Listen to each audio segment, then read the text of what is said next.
Hey, everybody. Today, we're going to be looking at the numbers. Yes, those industry benchmarks that we all know and love. But don't worry, it's not going to suck. I'm Anthony. Welcome to No Vacancy Live.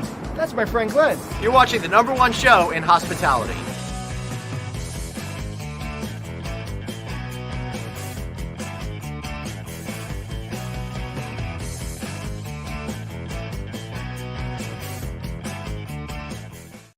Hey, everybody.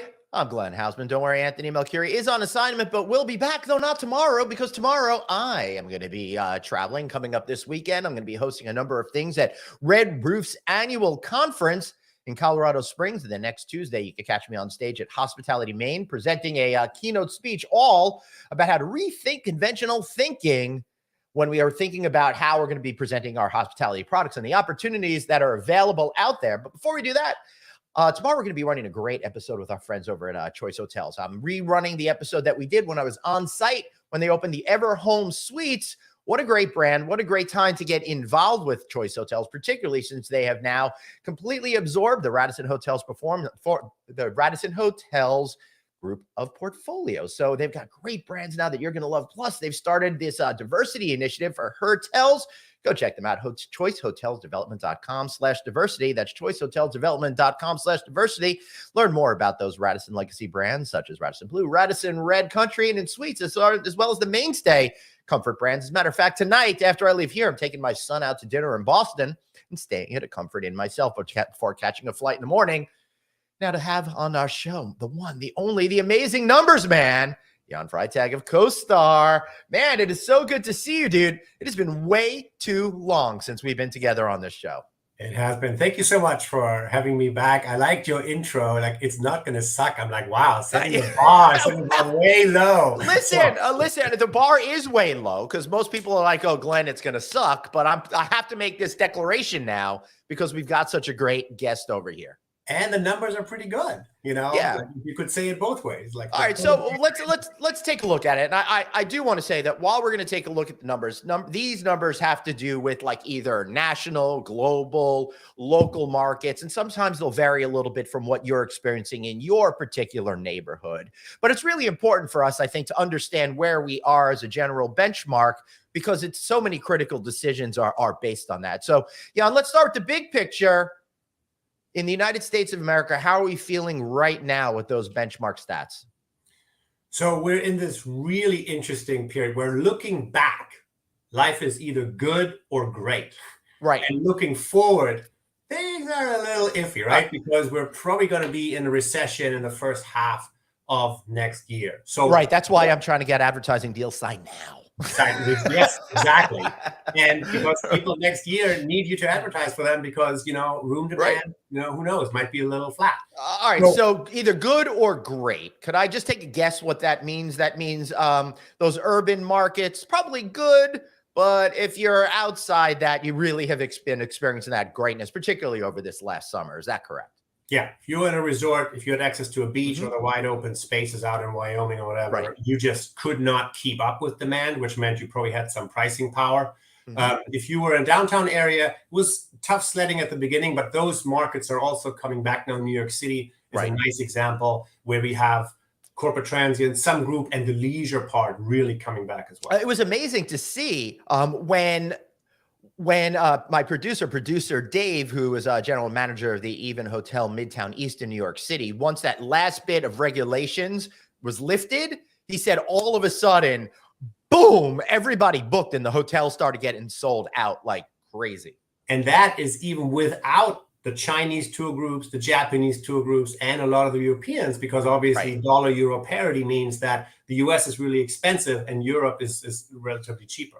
Right. Yeah. Okay. So cities are good. Outsides are great. What are we supposed to take away from this?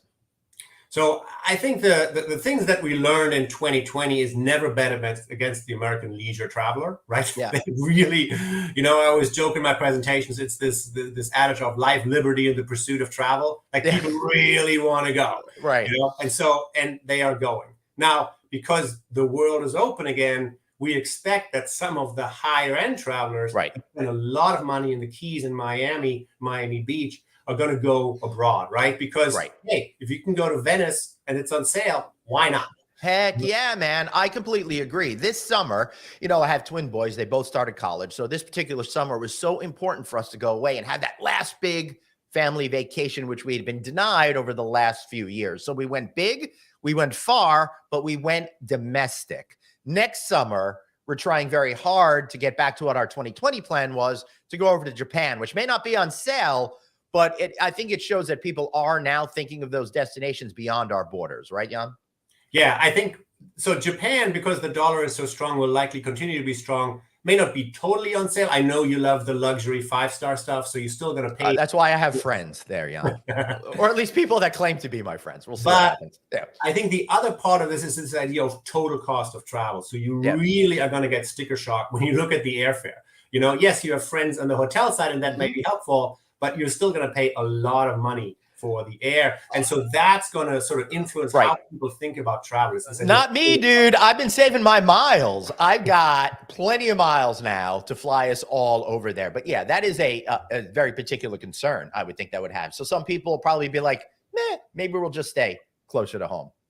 Yeah, exactly. And I think we all learn to love the drive to, destination. This idea of in 2019 and 2018, we called a drive to destination something that was maybe 2 or 3 hours outside a major metro. But suddenly in 2020 and 2021, we drove from Dallas to Yosemite or from New York to Chicago, right? And we saw that in the numbers. All the national parks got slammed, and a lot of them you needed to start making reservations, something that never had happened before. Yeah, and highway hotels did particularly well. Yeah. Okay. So do you think people are still going to be having that ethos in the coming year of let's get in the car and go somewhere, even it's more restrained, back to that 2, 3, 4 hour type of limit? Yeah, I think because we're more comfortable flying, I think if we have to fly if we have to get somewhere and it takes an 8-hour drive, I think people are going to be like, look, I can do this on a plane. But absolutely, I think the road trip with the family will be with us. And, 2020 is not that long ago. Like, we remember how we couldn't do anything, and I think we still want to be together with the family. Well, my biggest concern, Jan, I'm curious, and Dr. Producer Zan is asking some great questions behind the scenes, so we'll have to get those in. But I'm curious because this last summer, I just mentioned, I spent big because it was pent up, right? Other families did the same thing. Rolling into fall, I started asking this question at the lodging conference. Was last summer the big blowout? And therefore, people will be confining their pocketbooks and they'll spend a little bit more because they've already done that. And then combined with this potential recession thing, what is your prognosticating skills looking forward ahead that we should be thinking about next year into next summer? Yeah, so when I prognosticate, I don't do that. I just always trust Adam Sachs from Tourism Economics. And he's, the smartest guy in the room in any room that he's in. And he's saying, look, the American consumer saved $2.5 trillion during the pandemic. Now that's down to $2 trillion. It's still a lot of money, but that's skewed towards the upper end. So a possible recession, which actually we think the highlight is a very high likelihood it's going to happen, is going to hit the lower income strata much more. And I think the higher end travelers are still going to have the money, have the pent up savings, and are still going to do what you're doing, which is just to say, come on, let's do this one more time. Let's do it for real. Okay. So, but hotel prices have been, and I mean what consumers are paying, not valuations, have been so high. Do you think that as we go forward, people will say, all right, I'm going to go travel, but maybe I won't go to X particular tier. I'll go to one tier lower. Not that consumers actively think about how we structure tiers in the hotel business, but they're looking at dollar signs. Yeah, absolutely. So 2 things. Number one, the consumers, they're seeing that room rates today are 17% higher in September than they were in September of 2019. And the room is 3 years older and likely hasn't been renovated because we took the reserve for replacement and paid the interest in 2020. So consumers are saying, wow, the room is more expensive. But the problem is for the owner, they're saying, hey, 70% rate growth. If you take out inflation, that's actually 0 real growth for me. I need that higher room rate because nothing trickles down because inflation is so high. So will consumers say, oh, I'm going to trade down? So I think on the margins that could happen. I think that we could see people, especially with those longer weekends, with those drive-through destinations. But I used to be, you want to be on the beach. maybe now I'm 2 blocks from the beach, and I just walk there or something like that. Yeah, I could have. So they still want to go, but they understand that there will be compromises, at least when it comes to the consumer audience. Suzanne is curious about those gas prices. I've always been skeptical about gas prices because, at least for me, in my personal experience, I just can't imagine saying, we're going to go on this vacation. Oh, wait, it's going to cost me an extra $50. Now I'm not going. How does that really play out in your experience in the real world, beyond what people say and what people actually do? Yeah. So the snarky remark I make in my presentations is, you tell your kids you want to go to Disneyland, right? And now it's $80 more round trip. Are you really not going to go to Disneyland? Right. Like, no, you're going to change your food and beverage spend, right? You may not stay, go to that white tablecloth place. You're going to go. Thank you, Taco Bell. Totally. And we also looked at this, and our friends from JP Morgan did a super deep dive into this. And the relationship between gas prices and room demand is zero. You can't make a statistically significant statement about higher gas prices hinder or lift room demand. Those things, in the consumer mind, they don't really matter. There are a lot of macroeconomic issues that matter much more than gas prices. Well, and that's why, this speech that I'm doing next week, rethinking conventional thinking, I think that's an overarching term for the way that we approach knowledge and information from which we, as hotel professionals, make decisions. Because something that seems obvious on its surface, when you start thinking about it and having critical thinking behind it, then the answer is usually a lot different than what in aggregate people expect it or think it is. Yeah. Should it impact you? Yeah. But then you weigh all the other things and say, no, but I really want to get away. And so people are still going to try. Yeah, exactly. I'm not so sure they're going to go to Disneyland as much now that it's going to cost you for a family of 4, not just access to get in, but then you got to buy that Disney Plus, and then you got to pay to get on Rise of the Resistance. And that's a hell of a lot more than an extra thing of gas or two. So I think if I had little kids, I'd tell them I'm going to, Disneyland, and then just take them to my little Adventureland theme park and give them a pair of mouse ears. They wouldn't know the difference. And they wouldn't know the difference. Right? They're not going to remember it anyway. So what's the difference? Okay. Jan, what about group travel? And I want to keep that separate from the business transient travel. Group travel, when I was in Las Vegas a couple of weeks ago, I was speaking to one of the top executives at that hotel, and they said, because I said, dang, these crowds, wow. And he's like, this is the first time in 3 years everything is firing on all cylinders. Right. What are you seeing with that group business beyond just Las Vegas? Because I get anecdotally, I feel like a lot more events are going to Las Vegas than other places. I am super bullish on group. Here's why.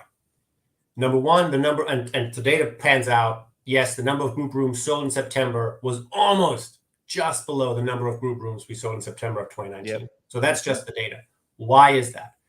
I think what is happening is that people aren't really in the office, right? This whole idea of remote work is keeping people at home. So if I want to visit with you, but you're sitting in your kitchen in Hoboken, not in your office in Park Avenue, we're just going to do this on Zoom or Teams or whatever. Right, yeah. So what does that mean? That still means that the head of HR for any company still has to build culture. How do you build culture if people aren't in the office? Well, guess what? We're all going to meet Tuesday night in Orlando, have a nice dinner, Wednesday morning training, Wednesday afternoon team building, another nice dinner, everybody leaves. There's some group travel, corporate group travel that didn't happen in 17, 18, and 19 because we had a water cooler. And we don't have that water cooler anymore.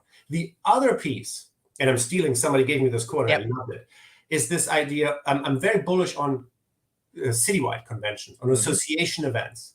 For us, Alice, NYU, Lodging Conference, Hunter, because it's so easy to meet all the people you want to meet. Yeah. The cost of contact, and I love that term. It's not mine, but I love it. The cost of contact, it's so low because I'm just going to go to Alice and I'm going to meet 20 people, and I'm not going to have 20 trips.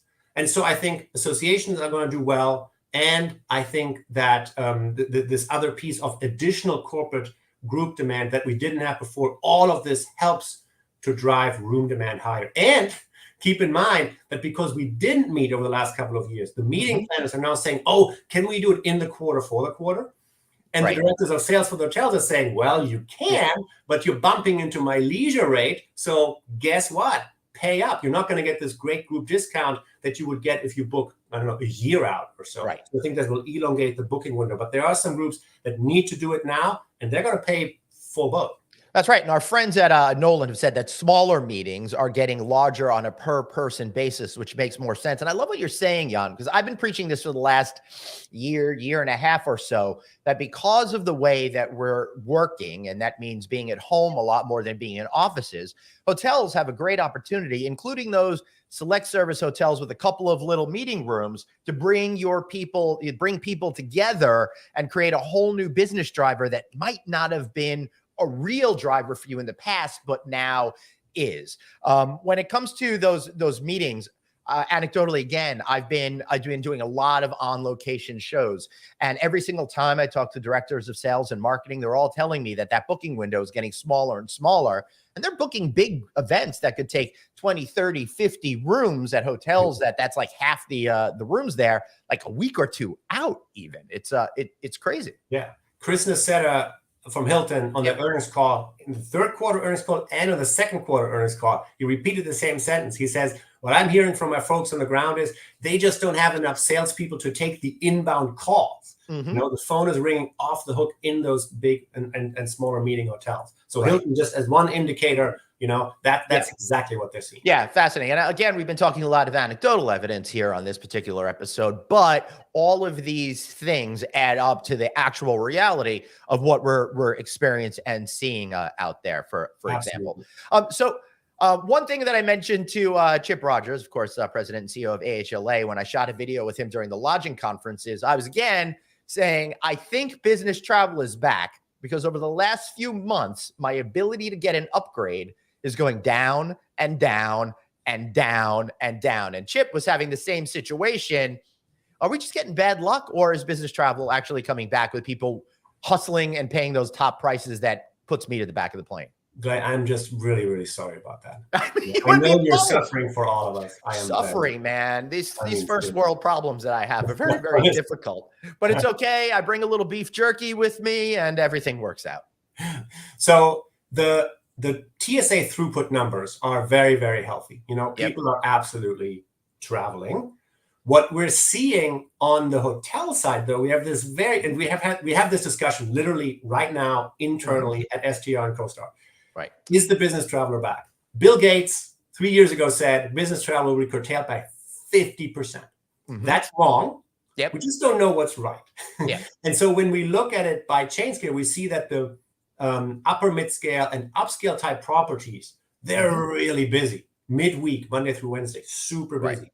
But the full service hotels, upper upscale, they're not quite as busy as they used to be. So it seems to us that the people who can work more remote, lawyers, consultants, whatever, who used to stay in those upper upscale hotels, right, they're not quite back yet.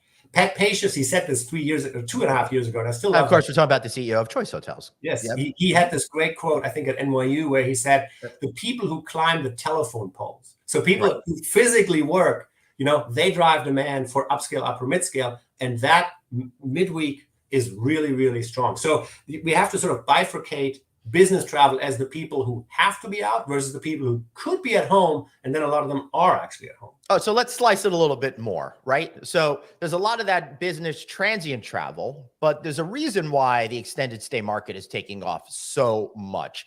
And I had our friend Bruce Ford, SVP of Lodging Econometrics, on the week before last, and he was noting that when you look at under construction, early planning and pre-planning, almost 1/3 of the entire pipeline is focused on that particular segment.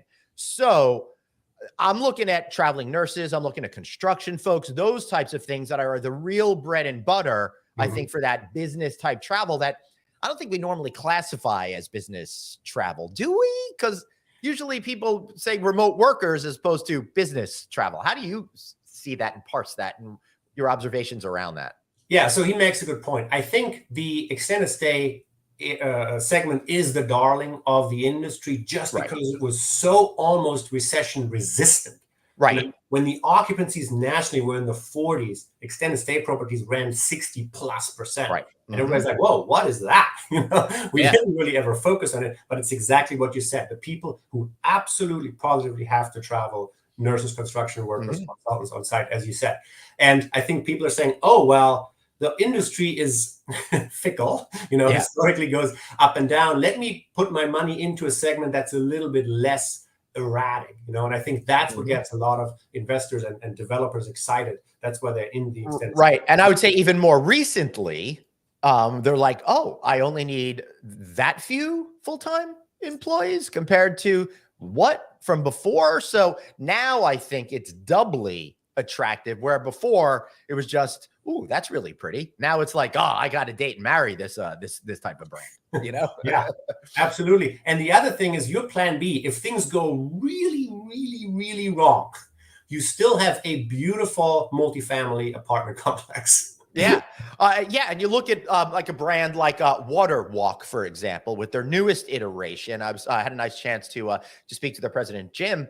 And what I like is they're doing the extended stay. Then they've managed to work it out legally where they have apartments where you could get like up to 12 months and beyond, all within the same complex. Interesting. They're kind of right. They're kind of bringing a little bit of a nuance now to it and adding to the depth of product there.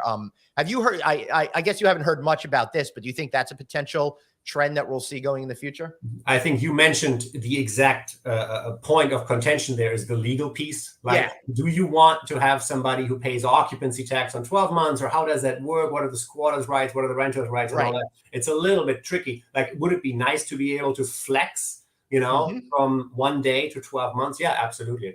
They were, he was saying, and he was very straightforward about this, that the model that they're working at before, they were hamstrung. I don't remember exactly what the rules are, but it fell onto apartments as opposed to hospitality or whatever the categories are. So the rules were different, and they had to figure out a way to do it so they could bring that same kind of vibe to the longer stays than the shorter stays. Because as we know, and people out there might not know, that extended stay hotels in a lot of jurisdictions are limited to 28, 30 days that you're allowed to stay, right? Right, exactly. And then what people do is like, oh, but I need to come back, and so they need to check out and check back in. Yeah, absolutely. So what are some of the biggest opportunities, Jan, that you see going forward for the hoteliers out there? I mean, luxury is where it's at. You just saw last week we had 4 luxury properties sell from the old strategic portfolio. So the Montage in Laguna, the Four Seasons True North in Phoenix, the Four Seasons in Jackson Hole, and then the Four Seasons here in Nashville, where I'm based, that I can actually see from my window. Oh, cool. Just open and sold, literally 5 hours after they got their certificate of occupancy to the person who had committed to buy it in 2020. So there's a lot of appetite. There's a lot of excitement around luxury trades because the luxury performance has been so healthy. Yeah, and you think it'll continue on that way? I mean, I do, because I think what we're seeing in greater society here in the United States is there's more of a separation between people at the top and people at the bottom. The people at the top are going to want to stay in those luxury hotels, I think, more often. And they seem, except when in the recession, when the stock market's going and they don't feel as wealthy. But even still, I think they'll still stay in a luxury hotel as opposed to going down to another tier that they won't feel as comfortable in. Yeah, right? I think stock market be damned, even if if your stock market before takes it off 10%, but you're still worth X million dollars. Yeah, right. Hey, this is how I want to travel.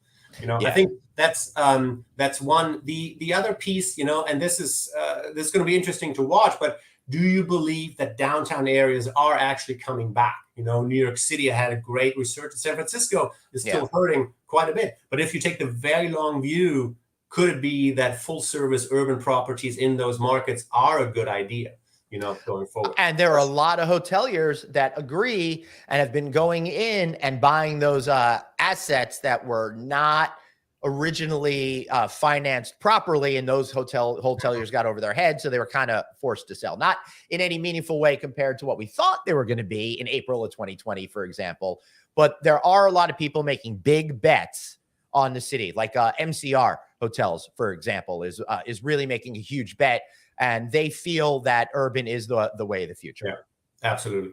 then I think we're going to continue to talk about labor and figure out how can we get the labor costs down. Yes, we have to pay people more, but can we do more with fewer people? Yes. You know, this whole idea, grab and go concepts. Do we really need a sit down restaurant? Like all of that is going to continue to be evaluated. And then the cleaning part, you know, can we just have a little Roomba machine, you know, sort of clean the ballrooms and clean the hallways at 2 a.m. in the morning? You don't really need a human being to do and hopefully not. And then you think of it and take that Roomba example for one.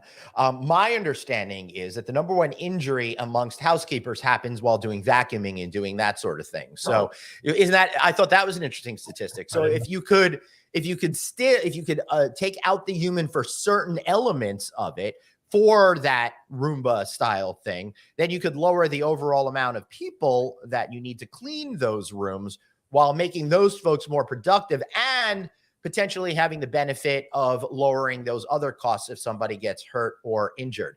Jan, do you think that labor will be affected by more people saying housekeeping, forget about it? Or is that just kind of a non-issue? So I think for limited service hotels, the stay over clean is either going away completely or is so optional. And I think we learned during COVID, a lot of people are like, you know what, actually don't touch my stuff, you know? Right.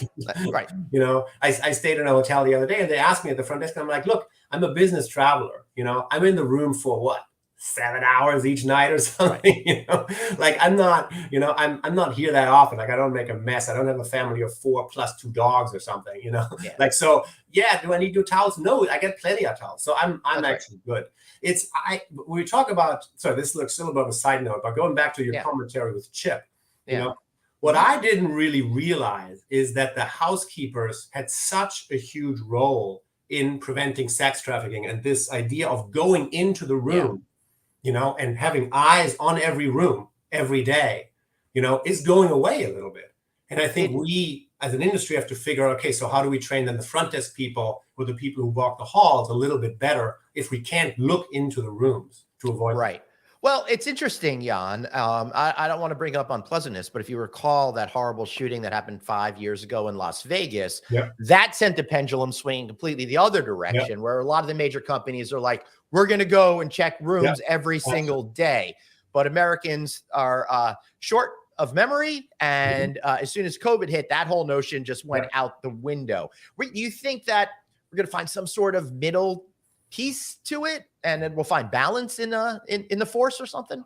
Yeah, definitely. I mean, so it has to do with training, you know, and it just has to do with the hotel's right to open the door, not whenever they want, but basically when they're like, look, we haven't seen any, like this feels weird. Let's just open up the door and send a housekeeper in there or send the GM in there. So Dr. Producer Suzanne is making an interesting point about avoiding checking in at the front desk and being more remote as well.